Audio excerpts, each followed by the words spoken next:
प्रतिदिन शिक्षाप्रद, रोचक व प्रेरक कहानियां सुनने के लिए हमारे YouTube चैनल संगम भक्ति 2024 को सब्सक्राइब करें। अब हम शुरू करते हैं हमारी आज की कहानी। शीर्षक सच्चा न्याय जिसे सुनकर गदगद हो जाए। एक बार एक राजा शिकार खेलने गया, उसका तीर लगने से जंगलवासियों में से किसी का बच्चा मर गया। बच्चे की मां विधवा थी और यह बच्चा उसका एकमात्र सहारा था। रोती पीटती विधवा न्यायाधीश के पास पहुंची और उससे फरियाद की। जब न्यायाधीश को पता चला कि बालक राजा के तीर से मरा है, तो उनकी समझ में नहीं आया कि वह इंसाफ कैसे करे। अगर उसने विधवा के हक में फैसला दिया तो राजा को सजा सुनानी होगी, यदि विधवा के साथ अन्याय किया तो ईश्वर को क्या जवाब देगा। काफी सोच विचार कर वह फरियाद सुनने को राजी हुआ। उसने विधवा को दूसरे दिन अदालत में बुलवाया। विधवा की फरियाद सुनने के पश्चात राजा को भी अदालत में बुलवाना आवश्यक था। वह राजा के पास ये सूचना किसी दूत से भेज सकता था। उसने अपने एक सहायक को राजा के पास भेजा कि वह अदालत में हाजिर हो।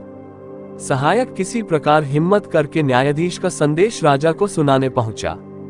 वह हाथ जोड़कर राजा के समक्ष उपस्थित हुआ तथा न्यायाधीश का संदेश सुनाया। राजा ने कहा कि वह दूसरे दिन अदालत में अवश्य हाजिर होगा।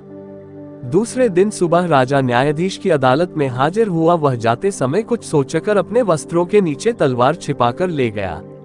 न्यायाधीश की अदालत भीड़ से खचाखच भरी हुई थी। इस फैसले को सुनने के लिए दूर दूर से लोग आए थे। राजा अदालत में आया तो प्रत्येक व्यक्ति उसके सम्मान में खड़ा हो गया, लेकिन न्यायाधीश अपने स्थान पर बैठा रहा। वह खड़ा नहीं हुआ। उसने विधवा को आवाज लगाई तो वह अंदर आई। न्यायाधीश ने उससे फरियाद करने को कहा।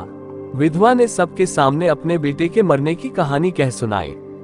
अब न्यायाधीश ने राजा से कहा, महाराज, इस विधवा का बेटा आपके तीर से मारा गया है। आप पर उसको मारने का आरोप है।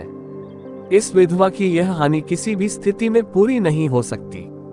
मैं आदेश देता हूं कि किसी भी हालत में इसका नुकसान पूरा करें।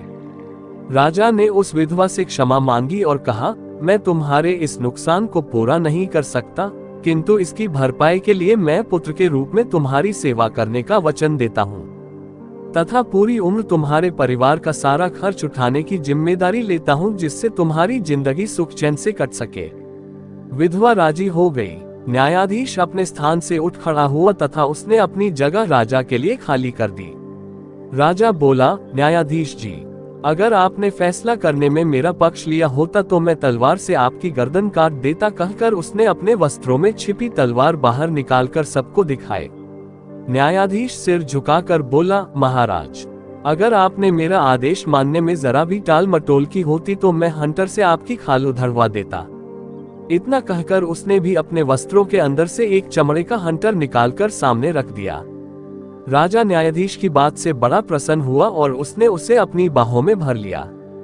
दोस्तों, कहानी के माध्यम से राजा और न्यायाधीश का चरित्र कितना निष्पक्ष दिखाया गया है। समय आज का हो या बीते हुए कल का या फिर आने वाले कल का, लेकिन मनुष्य का चरित्र हमेशा सीधा व सरल ही होना चाहिए। परंतु आज के दौर में लोगों को हर काम में अपना स्वार्थ, फायदा निकालना होता है। ज्यादातर इंसान सिर्फ अपने मतलब के लिए काम करता है और उसके लिए वह कई प्रकार के हथकंडे अपनाता है, जिसमें से चालाकी, स्वार्थ, धोखेबाजी आदि आते हैं। वस्तुतः न्याय को भी अपने पक्ष में करवा लेता है। हमेशा एक बात ध्यान में रखकर चलना चाहिए कि कितना भी अपने को बचा ले, लेकिन ईश्वर के न्यायालय में कोई नहीं बच सकता। अगर आपको हमारी कहानी पसंद आए हो तो अपने मित्रों और परिवारजनों को जरूर शेयर करें। जय श्री राम।